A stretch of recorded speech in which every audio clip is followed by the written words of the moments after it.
In a world of overstyled compact cars, Mazda is playing a different game. This is the 2026 Mazda 3.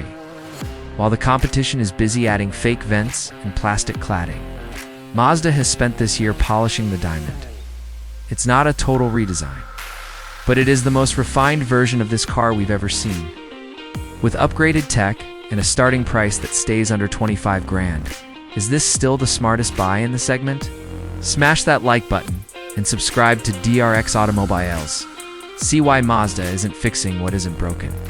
Mechanically, Mazda knows they have a winner. The base 2.5-liter four-cylinder continues to deliver a class-leading 191 horsepower, but for those who want actual hot hatch thrills, the 2.5 turbo is still the king of torque with 320 pounds FTI. For 2026, Mazda has tweaked the G vectoring control plus software to be even smoother, making the car feel intuitive and connected to the driver. Whether you choose the front-wheel drive sedan or the all-wheel drive carbon edition, the Mazda 3 still offers a steering weight and chassis balance that puts the Civic and Corolla to shame. It's a driver's car, disguised as a daily driver. The biggest changes for 2026 are happening inside the cabin. First, the bass audio has been bumped up to an 8-speaker system, so even the entry-level trim sounds premium. But the real news is the integration of Alexa built-in from the Select Sport trim and up. You can now control your smart home, change the music, or check the weather using just your voice.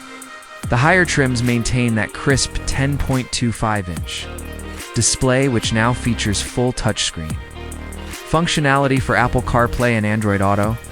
Pair that with the available wireless charging and the 12-speaker Bose system, and you have an interior that legitimately rivals entry-level BMWs and Audis.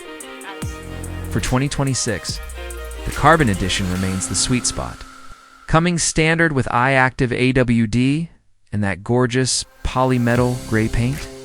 If you're a purist, the hatchback still offers a 6-speed manual transmission on the S Premium. Let's try a rarity in 2026. Safety also gets a bump, with the Vision package now featuring improved pedestrian detection and a more accurate 360-degree camera. Mazda has managed to add all this standard equipment while keeping the starting MSRP at $24,550. In an era of runaway car prices, that is a massive win for the consumer. The 2026 Mazda 3 isn't about revolution, it's about perfection. It's still the best-looking, best-driving, most luxurious interior you can get for under $30,000. So are you team hatchback or team sedan? Let me know in the comments. Like and subscribe for more. I'm with DRX AUTO MOBI, and I'll see you in the next one.